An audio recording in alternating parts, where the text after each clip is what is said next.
대통령실이 최근 내부 감찰을 벌이면서 뒤숭숭합니다. 이런 가운데 대통령의 동선이 김건희 여사 팬카페에 유출되면서 논란이 커지고 있습니다. 네, 오늘은 오승용 킹핀 정책 리서치 대표와 함께 정치권 이슈 짚어보겠습니다. 안녕하십니까? 네, 안녕하십니까? 네, 먼저 대통령실 감찰 이야기부터 짚어보도록 하겠습니다.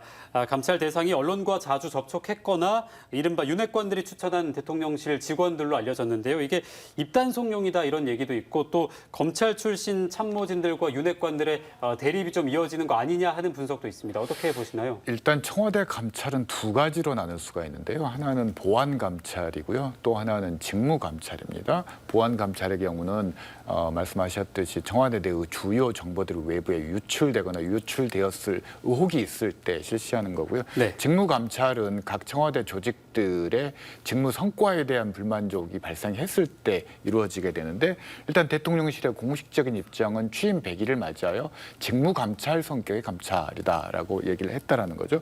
그렇지만 청와대 내에서의 어떤 보안 문제까지 같이 언급을 했다라는 것은 윤핵관 출신들과 검찰 출신 참모들 간의 물밑에서 알력이 작동하는 거 아니냐라는 충분한 합리적 의심이 가능한 상황이다라고 말씀을 드릴 수 있을 것 같습니다. 그래서 이번 감찰로 이것이 외부로 이제 폭발되어 나타나지는 않겠지만 물밑에서 상당한 내부 알력들이 존재한다라는 게 이번 감찰을 통해서 좀 드러난 것이다. 이렇게 해석할 수 있을 것 같습니다. 네, 또 이런 상황에서 공교롭게도 윤 대통령의 대외비 일정이 김건희 여사 팬카페에 노출이 됐습니다. 계속해서 이 팬클럽에서 문제가 생기니까 이제 해산을 해야 되지 않느냐라는 의견도 있는데 어떻게 보십니까? 일단 가족 문제는 역대 대통령들에게 있어서 아픈 손이기도 하고요. 또 그만큼 함부로 건드릴 수 없는 민감한 부분이기도 합니다. 그렇지만 결국 가족 관리에 실패했던 대통령들의 만류가 좋지 않았다는 것도 사실이라고 할 수 있을 것 같은데요. 자녀가 없는 상황에서 윤석열 대통령에게 부인 김건희 여사에 대한 어떤 관리 이런 부분들이 좀 필요할 수밖에 없고 특히나 대통령의 대외 일정, 특히 대외비 일정이 이렇게 문자를 통해서 공유된다는 것은 심각한 국가 지도자에 대한 신변 위험 사태가 발생할 수 있는 아베 총리 사태도 있었기 때문에요. 위험한 상황이다. 이 부분들에 대한 책임 소재를 좀 명확히 할 필요가 있고 차제에 김건희 여사 팬클럽 관련된 부분들을 특별 감찰관 임명 요구들이 야당에서 이루어지고 있는데 이런 부분들에 대해서 더 이상 이제 여러 이유를 대면서 미룰 일이 아니다라는 게 이번 일을 통해서 드러났다라고 생각합니다. 네, 뭐 이런 상황에서 민주당은 이제 김건희 특검법 카드까지 꺼내려고 하고 있는데 법사위에서 이게 막힌다면 패스트트랙까지 좀 검토를 하겠다라고 얘기를 했습니다. 어떻게 전망을 하시나요? 일부에서는 이게 민주당 전당대회, 즉 어대명 전당대회에서 이재명 후보의 지지층의 지지를 얻기 위한 그런 거 아니냐. 대표적으로 이제 대표 발의를 했던 의원이 서영교 후보이기 때문에 그런 해석들이 나오고 있는데 아무래도 두 가지 측면들이 다 있는 것 같습니다. 또 하나는 김건희 여사와 관련된 여러 사건들, 고발 사건들이 이제 혐의 없음 결정이 나자 김혜경 여사에 대한 법카 수사와 관련해서 이 부분들에 대한 대응 카드도 좀 필요했고 이런 전당대회 상황과 그리고 김혜경 여사의 법카 사건과 관련된 어떤 대응 이런 차원들이 복합적으로 결합된 것이다라고 봐야 될 것 같습니다. 네, 지금 김혜경 씨의 법카 사적 유용에 관련해서 말씀을 해주셨으니까 이어서 바로 질문을 드리도록 하겠습니다. 일단 민주당에서는 이제 이재명 의원의 부인이 김혜경 씨가 이 법카 사용 유용 의혹 혐의로 경찰 조사를 받았죠. 어제 검찰이 이 일의 핵심 인물인 이제 배모 씨의 구속영장을 청구를 했는데요. 이를 두고 이제 의원의 사법 리스크가 본격화되는 거 아니냐라는 의견이 있습니다. 일단 7만 8천 원 사건이라고 이야기를 이재명 후보 쪽에서는 하고 있는데요. 전형적인 꼬리 자르기라고 할 수 있을 것 같습니다. 즉, 이 사안은 전체적으로 보면 yes but 화법을 따르고 있다. 이 일이 발생한 것에 대해서는 국민 여러분께 송구하게 생각한다. 그러나 배 씨의 개인적인 일탈이고 김혜경 씨는 알지 못했다라는 ES법 화법을 통해서 이 문제를 풀어나가고자 하는 그런 의도들이 드러나 있는데요. 그렇지만 그동안 경찰 수사를 통해서 김혜경 씨의 법카 지출에 관련된 부분들은 상당 부분 증거가 누적되어 있는 상황이기 때문에 네.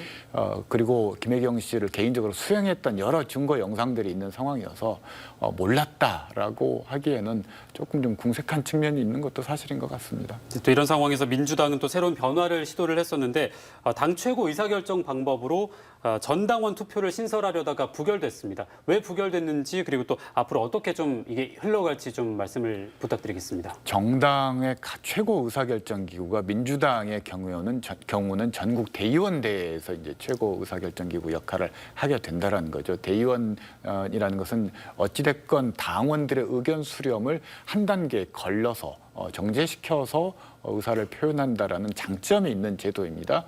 그렇지만 이제 전당원 투표제로 갔을 때 당원들의 의견을 직접 수렴한다라는 장점은 있지만 열렬한 강성 당원들이 전반적으로 당론을 결정할 수 있다라는 단점들도 있다라는 거죠. 그래서 이른바 개딸 지지를 강하게 받고 있는 이재명 후보 입장에서는 이후에 당의 최고 의사결정 구조를 장악할 수 있다는 장점들이 있어서 아마 비명계에서 정당 민주주의와 관련해서 그런 부분들이 긍정적이지 않다라는 의견들이 있어서 부결됐는데 다시 비대위에서 이걸 뺀 상태로 상정을 했습니다. 제 의결을 이른바 당헌 80조 관련된 부분인데요.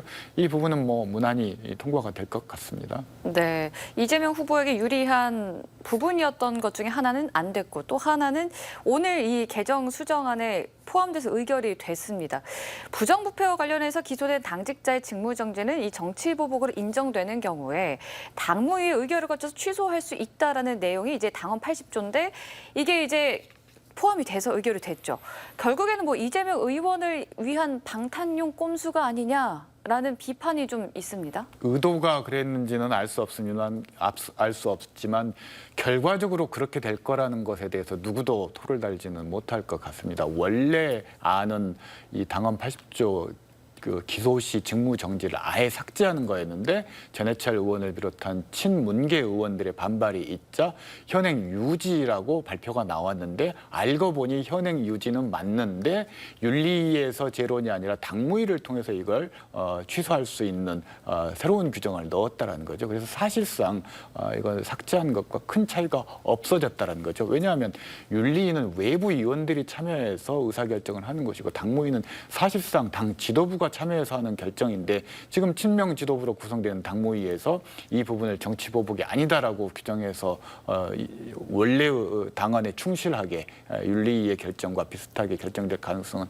낮다라는 거죠. 그래서 사실상 이 부분은 이재명 후보 당대표로 당선될 가능성이 높은데 이재명 의원을 위한 규정이라는 위인 설규라는 비판으로부터 영원히 자유롭기 어려울 것 같습니다. 네, 이어서 민주당 전당대회 이야기로 좀 넘어가 보도록 하겠습니다. 호남 투표율이 좀 저조했습니다. 어떻게 보시나요? 일단 35%인데요. 역대 송영길, 이낙연 당대표 당선 당시에 전부 41% 호남 투표율이 있었다라는 거죠. 결과적으로 한 6%포인트 정도 호남 투표율이 낮아졌다는 것은 결국은 대선과 지방선거 패배 이후 민주당의 무기력을 지역민들이 질타하는 측면들이 있다는 것이고 두 번째로는 어대명 전당대 이 경쟁이 약하면 아무래도 관심이 떨어지고 참여가 낮아질 수밖에 없는데 이런 두 부분이 다 결합되어 있는 건데 양쪽 다 민주당은 가벼이 넘겨서는 안 되는 문제라고 생각을 하고요. 결국 지역민을 포함해서 민주당 관리 당원들도 이재명 후보가 당대표에 당선된 이후에 어떻게 얼마나 강력하게 약속한 바대로 혁신 드라이브를 걸고 있는가를 주목하고 최종적으로 평가를 할 것 같습니다. 네, 오히려 이제 최고위원 경선이 굉장히 치열해졌는데 특히 우리 지역 출신 이제 송갑석 위원이 최고위에 입성을 할 수 있느냐 없느냐가 최대 관심사입니다. 어떻게 전망을 하십니까? 일단 순위가 올라갔는데 본인이 잘해서 올라간 측면보다는 다른 사람이 사퇴해서 올라간 측면들이 있어서 그 부분이 조금 걸리는 부분이고요.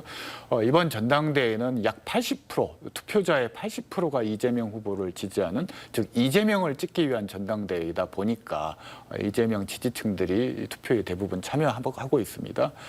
경기 서울 지역은 이재명 후보의 안방지대인데 친명계 후보가 선전할 수 있는 있는 환경이 갖추어져 있다라는 거죠.